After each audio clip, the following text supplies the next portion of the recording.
프롤로그 2024년 10월 15일 오후 2시 휴대폰 화면에는 13분 전에 도착한 문자가 떠 있었고 화면을 보고 있는 서윤의 손은 떨렸습니다. 10분 후에 도착해요. 집 앞에 나와 있어요. 전화를 걸어봤지만 전원이 꺼져 있었고 그는 문자 메시지만 남겨놓은 채 그 이후로 어떤 연락도 되지 않았습니다. 38세 한서윤의 엄지손가락이 그 짧은 문장을 몇 번이고 위아래로 쓰다듬었고 바람에 긴 머리가 흩날렸지만 그녀는 아파트 단지 입구에서 한 발자국도 움직이지 못했습니다. 서윤은 머릿속으로 계산을 했습니다. 그에게 들어간 돈 4억 2천만 원. 그 중에서 1억은 돌려받았지만 아직 3억 2천만 원이 남아 있었습니다. 전세금, 대출금, 가족에게 빌린 돈까지 그녀와 그의 가족이 가진 모든 것이었습니다. 설마 그럴 리가 없다고 믿고 싶었습니다. 하지만 마음 한구석 귀퉁이에서는 이미 이럴 줄 알고 있었고 6개월간 함께 동거동락했던 그 남자, 결혼을 약속했던 그 남자가 사라졌다는 것을. 그리고 더 충격적인 사실은 그녀는 그 남자에 대해 아무것도 모른다는 것이었습니다. 이름도 나이도 사는 곳도 하는 일도 모든 것이 거짓이었습니다. 서윤은 휴대폰을 꽉 쥐었습니다. 어머니는 재발한 우울증으로 고통받고 있었고 아버지는 그런 딸을 원망하지 않았습니다. 그녀는 뒤늦게 깨달았습니다.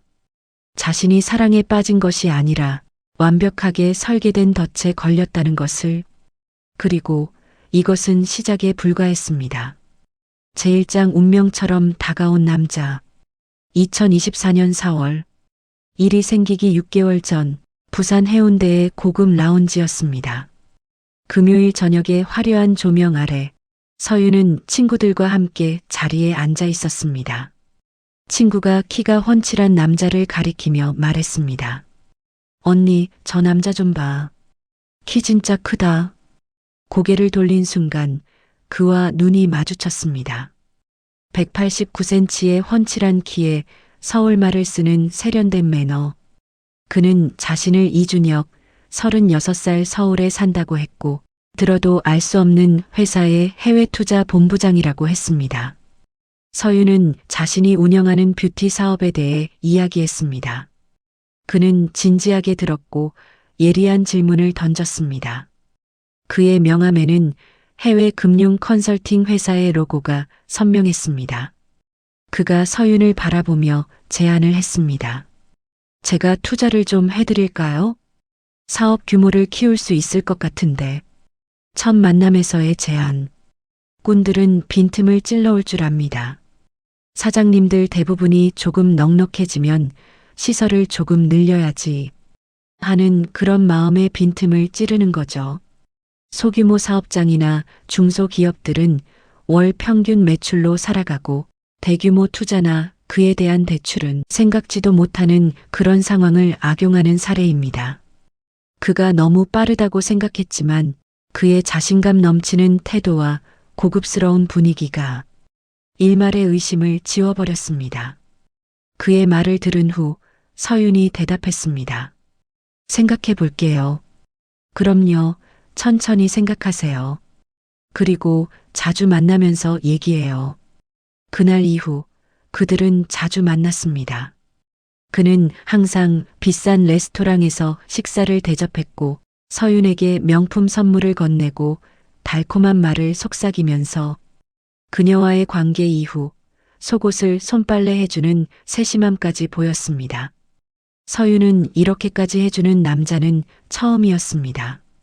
그리고 만난 지 한 달 만에 그는 결혼을 얘기를 꺼냈습니다. 정확히 말하면 동거 이후에 나를 잡아서 결혼하자는 의미였죠.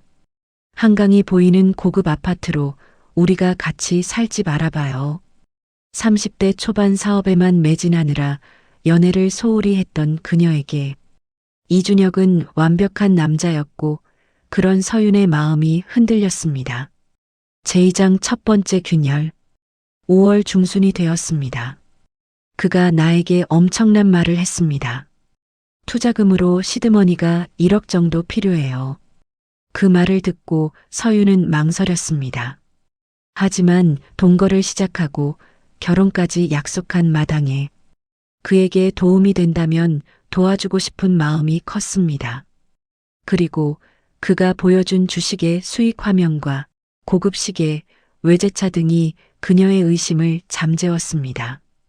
현금이 모자라서 대출을 좀 받아야 할 것 같아요.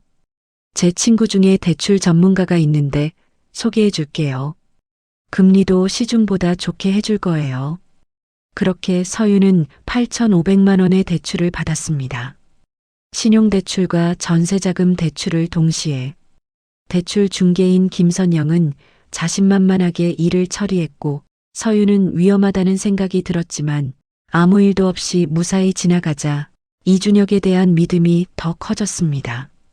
그리고 준혁의 투자금이 더 있어야 한다는 말과 달콤한 선물 공세를 더한 회유에 전세로 살던 집을 월세로 돌렸고 2억 원의 전세금이 투자금으로 들어갔습니다. 하지만 서윤의 눈에 이상한 점이 있었습니다. 그 돈은 이준혁의 통장이 아닌 그의 친구 한재석의 통장으로 들어갔습니다. 서윤이 돈을 송금하며 준혁에게 물었습니다. 왜 재석 씨 통장으로 돈을 보내요? 세금 문제 때문이에요.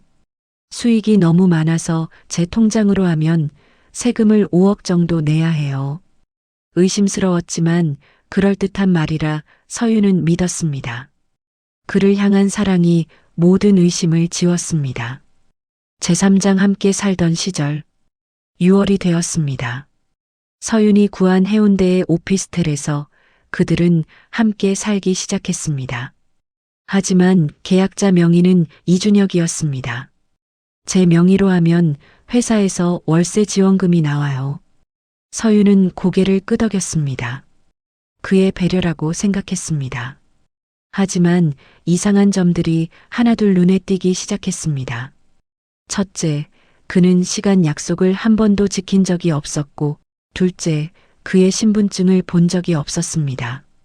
셋째, 휴대폰을 절대 보여주지 않았고, 화장실에 갈 때도 샤워할 때도 항상 휴대폰을 들고 다녔고, 때로는 밤늦게 누군가와 계속 통화했습니다. 넷째, 그에게 온 고지서가 다른 이름이었습니다. 어느 날 우편물을 정리하다가 강민우 앞으로 온 신용카드 고지서를 발견했습니다. 서윤이 물었습니다. 고지서에 적혀 있는 이름은 뭐예요? 아, 그거는 제 본명이고 이준혁은 비즈니스 네임이에요. 거짓말 같았지만 이번에도 서윤은 또 그냥 넘어갔습니다. 제사장 또 다른 여자의 그림자. 7월이 되었습니다. 서윤은 이준혁의 차에서 우연히 메모지를 하나를 발견했습니다. 울남편, 여자의 필체였습니다. 분명히 이준혁의 얼굴이 굳어지는 것이 보였고 잠시 당황해하는 듯 했지만 곧 웃으며 말했습니다. 아, 그거 옛날 거예요. 전 여자친구가 쓴 거. 하지만 발견된 종이는 세월의 흔적 없이 새 것처럼 깨끗했습니다.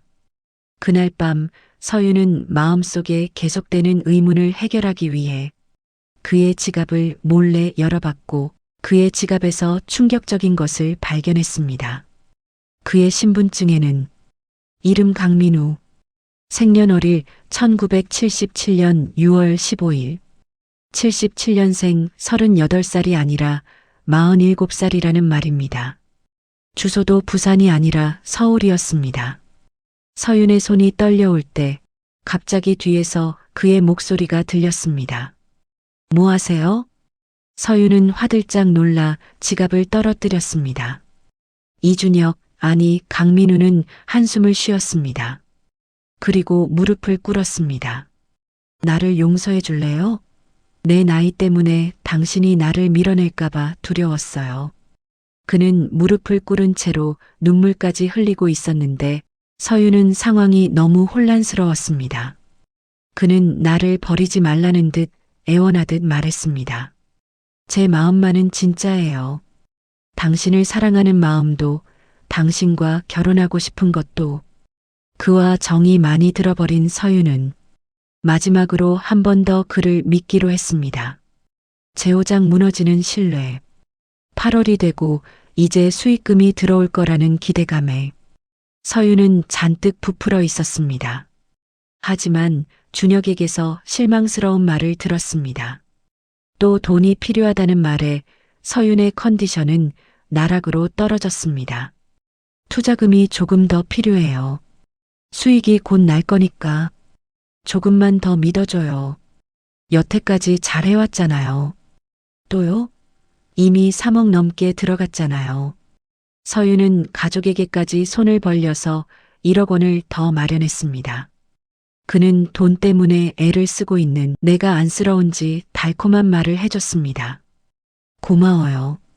이번에 일이 성공적으로 마무리되면 다음 달에 예식장 예약하고 결혼합시다. 사랑해요. 9월이 되자 그의 연락이 뜸해지기 시작했고 그와 연락이 잘 이어지지 않아 서윤은 불안해지기 시작했습니다. 그래서 친구 한재석에게 전화를 걸어보았습니다. 기대를 걸었던 재석에게서도 실망스런 답이 나왔습니다. 저도 요즘 연락이 잘 안 돼요. 한 2주 전부터 전화를 안 받더라고요. 서윤의 심장이 철렁 내려앉았고 그런 서윤의 사정을 잘 아는 것처럼 재석은 잠시 침묵하다 말했습니다. 사실 제가 알기로는 여자가 한둘이 아니에요. 서윤은 온몸에 힘이 빠져 휴대폰을 떨어뜨렸고 떨어진 전화기에서는 재석의 목소리만 공허하게 메아리 쳤습니다. 제육장 진실의 파편들. 10월 초였습니다. 서윤은 강민우가 자주 가던 해운대의 유흥업소들을 찾아다니면서 민우의 사진을 종업원들에게 보여주고 최근에 본 적이 있느냐고 물어보고 다녔습니다. 그러던 중 한 업소의 종업원이 기억을 했습니다. 이분이요. 자주 왔었죠. 여자가 맨날 바뀌어서 오던데요.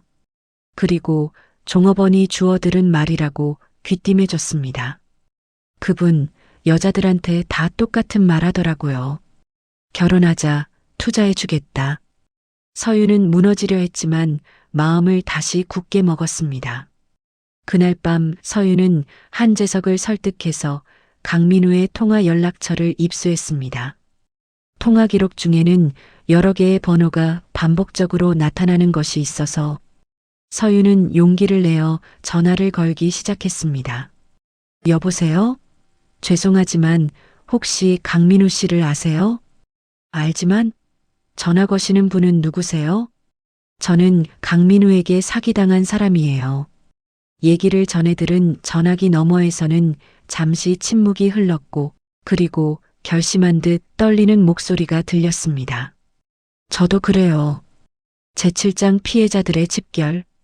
며칠 후 부산의 한 카페에서 서윤은 3명의 여성과 마주 앉았습니다. 박민지, 정유진, 최은혜. 박민지는 1억 2천만 원을 사기당했고 정유진은 7억 5천만 원. 최은혜는 1억 7천만 원을 사기당했다 말하고 고개를 숙였습니다. 서윤은 숨을 깊이 들이마시고 말을 이어갔습니다. 저는 4억 2천이에요.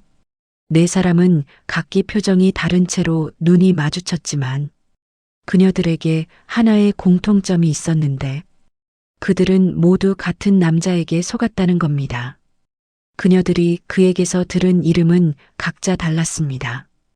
이준혁, 김태영, 강민우, 박현우. 이름도 다르고 나이도 다르고 직업도 달랐지만 그녀들이 당한 수법은 똑같았습니다. 고급 라운지에서 만남, 해외 투자 전문가 행세, 사랑을 매개 삼아 결혼 약속, 투자금 명목으로 거액 편취. 서윤이 재석에게서 입수한 통화 기록을 펼쳤습니다. 확인된 것만 8명이에요. 더 있을 수도 있어요. 피해액만 최소 20억 원이 넘네요. 유진이 계산기를 두드리며 얘기한 후 서윤이 그들을 향해 단호하게 말했습니다. 경찰에 신고해야죠. 제8장 서울의 그림자. 경찰에 신고 후 그녀들은 경찰에게서 또 다른 사실을 듣게 되었습니다. 강민우가 부산에 오기 전 서울에서도 똑같은 짓을 했다는 것. 서윤은 강민우의 신분증에 적힌 서울 주소를 찾아갔고 그곳에는 이미 다른 사람이 살고 있었습니다. 이렇게 허술할 리가 없다고 마음먹고서 찾아간 주소였지만 그녀가 힘이 빠지기에는 충분했습니다. 하지만 강민우를 알고 있는 옆집 주민에게서 중요한 정보를 얻었습니다. 그 집 아들 작년에 부산으로 내려갔다고 들었어요. 부모님이 빚이 많았었는데 어느 날 갑자기 한꺼번에 다 갚았어요. 주민의 말은 계속 이어졌습니다. 8천만 원인가? 대출을 한꺼번에 다 갚아줬대요. 그 돈은 서울의 피해자들에게서 사기를 치고 얻어낸 것이 명확했습니다. 서윤은 그 일대를 수소문하기 시작했습니다. 그리고 우체통에서 결정적인 증거를 찾았습니다. 주차 위반 고지서에는 차량 번호와 날짜가 선명했고 서울 창천동에서 11월 9일에 찍힌 것이었습니다. 서윤은 그 차량 정보를 추적하다가 충격적인 사실을 알아내었고 그 차는 피해자 중 한 명인 최은혜의 명의로 되어 있는 은혜의 차였습니다.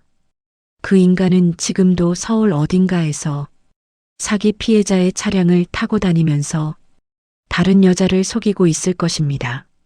재구장 공범의 실체.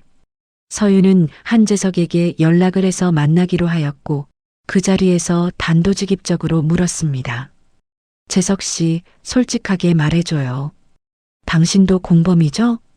재석은 무슨 소리냐는 듯한 얼굴로 고개를 저었습니다.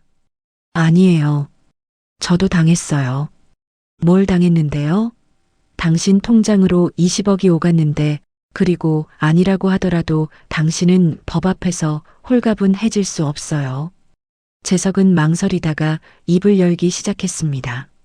저는 여자가 필요했어요. 그리고 민우가 여자를 소개시켜준다고 했어요. 그래서 술도 얻어먹고 명의를 빌려줬고 여자는 소개받지도 못했어요. 저도 서윤 씨 못지않은 피해자예요. 서윤은 어이가 없었습니다. 재석은 말하는 동안 눈에 눈물이 맺혀 있었고 그런 모습을 보는 동안 서윤은 어이가 없었습니다. 서윤은 한숨을 한번 쉬고 질문을 이어갔습니다. 김선영이란 사람 대출 중개인은요? 그 여자도 피해자인가요? 아니요. 그 사람은 진짜 공범일 거예요. 그건 확실해요. 서윤은 김선영에게 전화를 걸었지만 역시 받지 않았습니다. 제10장 최초의 피해자. 서울에서 또 다른 제보가 들어왔습니다. 차에서 발견된 울남편이라고 쓴 여자. 메모지의 주인이 나타난 것입니다. 서윤은 그녀를 만나러 서울로 다시 올라갔고 그곳에서 만난 그녀는 자신의 이름을 한수진이라고 소개를 했고 수진은 마음에 여유가 없어 인사는 하는 둥 마는 둥 하며 한수진에게 그를 어떻게 아느냐고 물었습니다. 저는 2021년 5월부터 만났어요. 사기를 당했다면 그중 제일 오래됐을 거예요. 수진은 지친 얼굴로 계속 말했습니다. 저도 7억을 넘게 당했어요. 그리고 지금도 믿고 있어요. 부산에 투자회사 차려서 돈 벌어온다고 했고 제가 바보였다는 걸 오늘 당신한테 전화 받고 알았어요. 수진의 목소리가 떨렸고 그런 그녀의 손을 잡아주며 수진이 그녀를 달래줬습니다. 우리 모두 그래요. 당신만 바보가 아니에요.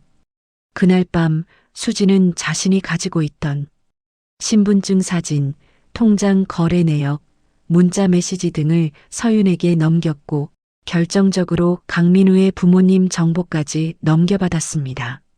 서윤은 하늘에서 동아줄이 내려온 것 같았습니다. 제11장 덫을 놓다. 서울과 부산 포함해서 총 11명의 피해자들이 모였습니다. 피해자들이 어리둥절하고 있을 때 서윤이 말했습니다. 경찰이 움직이고 있지만 느려요. 그리고 그 사이에 또 다른 피해자가 생길 수도 있어서 우리가 직접 찾아야 해요. 실마리는 있어요. 서울의 부모님 집 근처에서 한 달 전에 목격됐어요. 그들은 나름의 계획을 세우기 시작했습니다.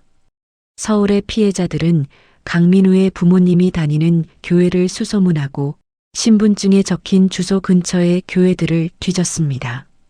그리고 마침내 교회 홈페이지에 올라온 교인 명단. 그곳에 강민우 아버지의 이름이 있었습니다. 일요일 예배 시간 서윤과 수지는 교회 앞에서 강민우를 기다렸지만 그와 그의 아버지는 나타나지 않았습니다. 서윤은 교회 관계자에게 조심스럽게 접근해서 강민우의 정보를 캐내기 시작했습니다. 그날 밤 전화가 왔습니다. 그녀들의 계속되는 애원과 설득에 교회 관계자가 말했습니다.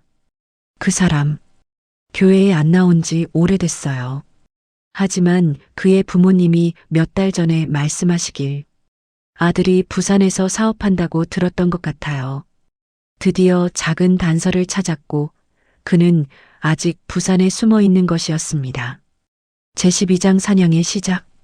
그녀들에 의해 경찰에 정식 고소장이 접수되었고 피해액이 5억을 넘어서 50억에 육박하는 중대 범죄여서 혼인빙자 사기, 명의도용, 사기, 특정경제범죄 가중처벌법 위반으로 5년 이상의 징역형이 예상되는 중대 범죄였습니다. 그리고 강민우에게 지명수배가 떨어진 상태였지만 피해자인 그녀들은 멈추지 않고 부산과 서울의 모든 유흥업소에 강민우의 사진을 돌리면서 SNS에 피해 사례를 공유하기 시작했습니다. 게시물은 인터넷을 통해서 빠르게 퍼져나갔고 대구, 전주, 강원도 등에서 제보가 들어오기 시작했습니다. 그리고 강민우의 통화 기록을 분석해 보니 그는 전국을 돌아다니고 있었고 겁을 먹고 도망다니는 것이었습니다.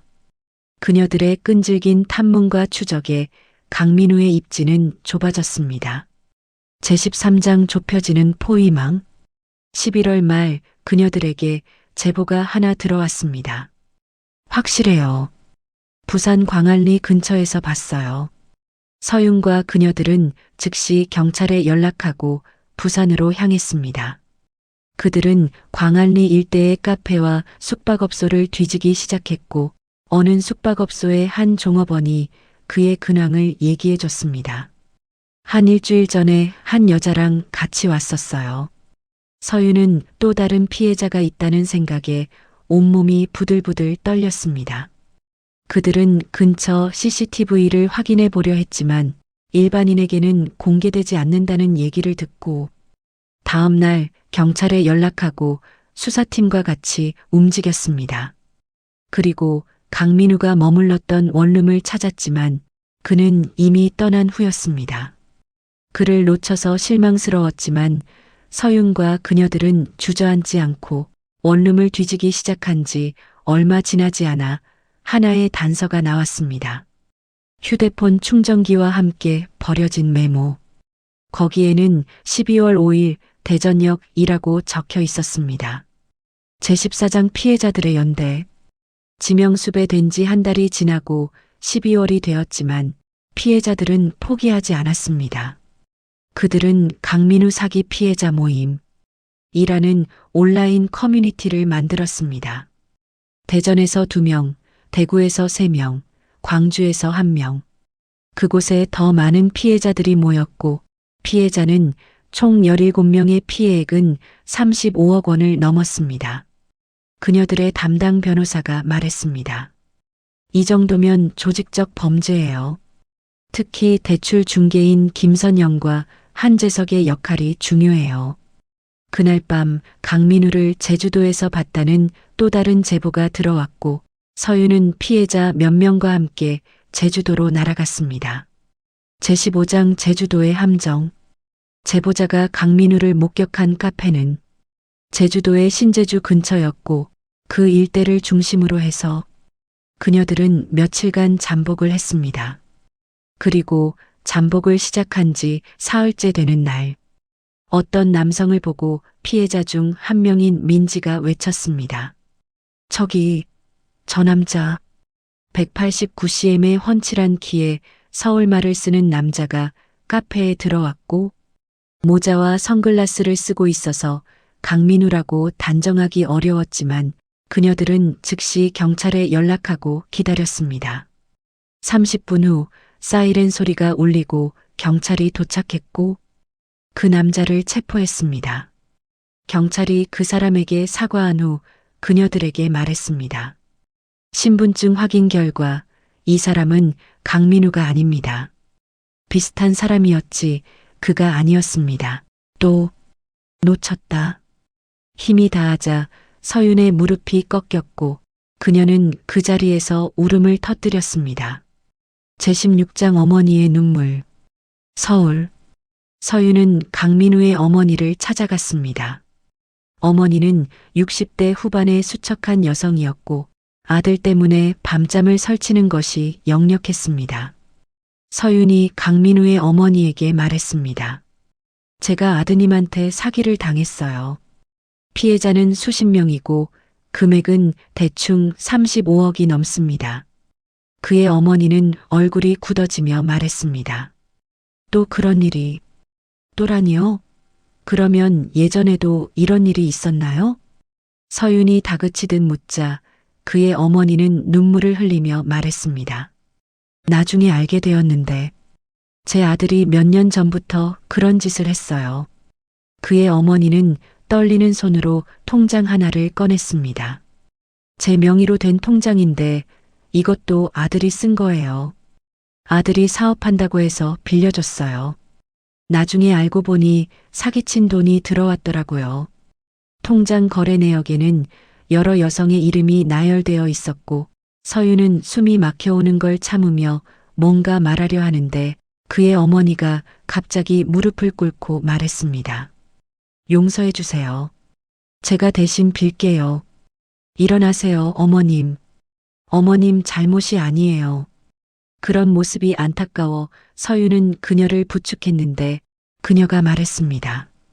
제 아들이 더 큰 죄를 짓기 전에 꼭 잡아주세요. 눈물로 아들을 꼭 잡아달라는 말에 서윤은 가슴이 저려왔지만 그녀에게 말했습니다. 그는 따뜻한 마음을 가진 여자들을 거짓말로 난도질했고 그런 그녀들의 돈을 사기로 가로채서 사치와 유흥을 즐겼어요. 더 이상의 피해자가 생기기 전에 꼭 잡아드릴게요. 그녀의 말은 그의 어머니에게 한 말이 아니라 자신과 다른 피해자들에게 한 약속과 같았다. 제17장 마지막 추적. 2025년 1월, 이번엔 울산에서 강민우의 행적이 또 포착됐습니다. 피해자들은 모두 지쳐갔지만 누구도 포기하지 않았고 경찰과 함께 그녀들은 울산으로 향했습니다. 그리고 2025년 1월 15일 울산 시내의 한 모텔에서 강민우가 체포됐습니다. 체포 당시 그는 20대 중반의 또 다른 여성과 함께 있었으며 그녀도 결혼을 약속받고 2천만 원을 넘긴 상태의 18번째 피해자였습니다. 서윤과 그녀들은 막내 동생과 같은 어린 여성을 안아줬습니다. 이제 끝났어요. 더 이상 피해자는 없을 거예요. 제18장 법정에서 2025년 3월 첫 공판. 강민우는 구속 상태로 법정에 섰고 검사가 기소장을 읽었습니다. 피고인은 2021년부터 2024년까지 약 4년간 전국의 18명의 여성을 상대로 혼인을 빙자한 사기를 저질러 총 37억 원을 편취한 혐의를 받고 있습니다. 방청석에는 18명의 피해자 그녀들이 모두 앉아 있었습니다. 재판장이 강민우를 향해 물었습니다. 피고인 혐의를 인정합니까? 강민우는 대답하지 않았고 검사가 계속 말했습니다. 피고인은 다양한 이름과 나이를 사용했으며 해외 투자 전문가로 행세하며 피해자들을 속였습니다. 그의 변호인이 일어나 항변했습니다. 피고인은 깊이 반성하고 있습니다. 하지만 그 말이 피해자들의 분노를 이끌어내었습니다. 서윤과 그녀들이 흥분해 소리쳤습니다. 반성은 무슨, 지금도 거짓말하고 있잖아요. 결국 재판장이 그녀들을 향해 정숙을 명했습니다. 피고인, 본명이 무엇입니까? 강민우는 한참을 침묵하다 입을 열었습니다. 이정훈입니다. 생년월일은 1976년 3월 20일입니다. 그녀들의 웅성거림으로 방청석이 술렁였습니다. 77년생도 거짓말이었다. 진짜 49살이었다. 그의 거짓말의 끝은 있는 걸까요? 제19장 최종 선고. 강민우의 친구로 통장을 빌려준 한재석도 재판을 받았고 담당 검사가 말했습니다. 피고인은 20억 원이 넘는 돈이 자신의 통장을 거쳐가는 것을 알면서도 묵인했습니다. 이는 방조죄를 넘어 공모로 볼 수 있습니다.